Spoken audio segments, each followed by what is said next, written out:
এই ওষুধটার খাওয়ানোর নিয়ম মাইক্রোনিট প্রতি 1 লিটার পানিতে 1 গ্রাম করে। আর এই পালমোগোল্ড যেটা আছে সেটা প্রতি 1 লিটার পানিতে আধা মিলি, আমি আবার বলছি, প্রতি 1 লিটার পানিতে আধা মিলি করে পালমোগোল্ড খাওয়াতে হবে। তো এটাই ছিল এটার খাওয়ানোর নিয়ম। তো আমরা সিরিঞ্জে করে অল্প একটু পরিমাণ আমরা এই মুরগিটাকে আলাদা করে খাওয়াবো।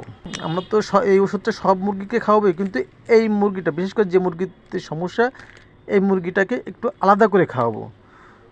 তো এটা খাওয়ানোর পরে আপনাদের আমি দেখাবো যে এই মুরগিটা এখন কোন পরিস্থিতিতে আছে।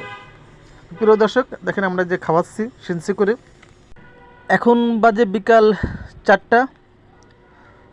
তো আমরা আরও 4 ঘন্টা পর